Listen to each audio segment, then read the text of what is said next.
রান্না করব সজনে ডাঁটা দিয়ে মাছ দিয়ে, তাই মাছটা আমি আগে থেকে ভেজে নিচ্ছি।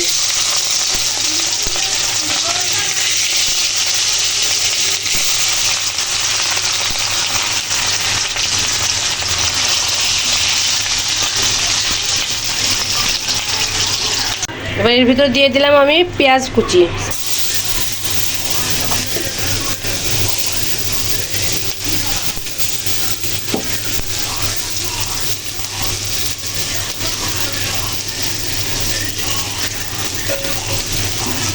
দিয়ে দিলাম আদা রসুনের পেস্ট।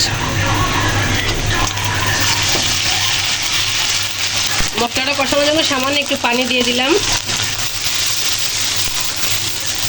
এবার একে একে আমি সবগুলা মশলা দিয়ে দিব।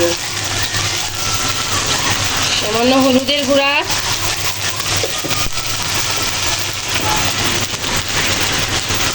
দেড় চামচের মতো মরিচ গুঁড়া, এটা ঝাল যার যেমন পছন্দ, 1 চামচ ধনে গুঁড়া,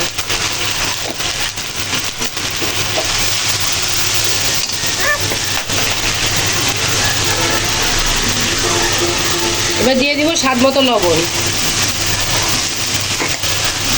মশলাটা ভালো করে আমার কষানো হয়ে গেছে, উপর থেকে তেল উঠে আসছে। এবার আমি দিয়ে দিব আগে থেকে কেটে ধুয়ে রাখা সজনে ডাঁটা আর আলু।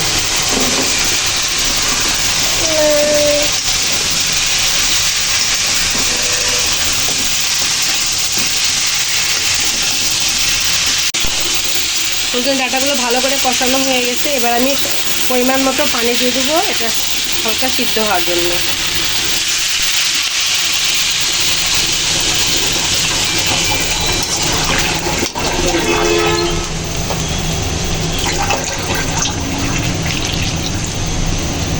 এটা দিয়ে আমার আলু আর ডাঁটা দুইটা সিদ্ধ হয়ে যাবে, তারপরে আমি ঝোলের পানি দিয়ে দিব।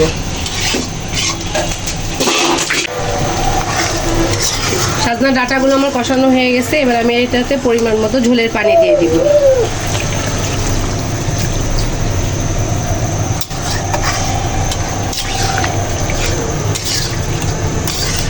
ঝোলের পানিটা যখন বলক আসবে মাছগুলো আমি দিয়ে দিব।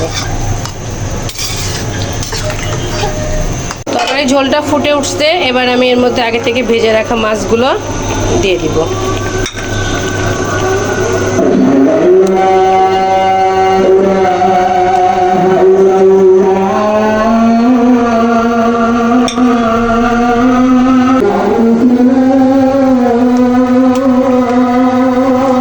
দেখেন তরকারিটা আমার কত সুন্দর হয়েছে, কত লোভনীয়।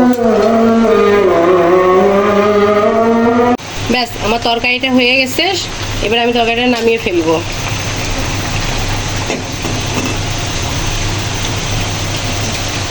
দেখেন কি সুন্দর বৃষ্টি হচ্ছে।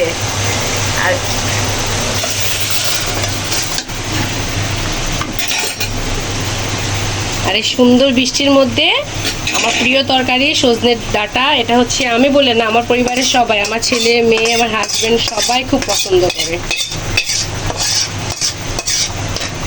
ব্যাস হয়ে গেল আবার সজনে ডাঁটার তরকারি।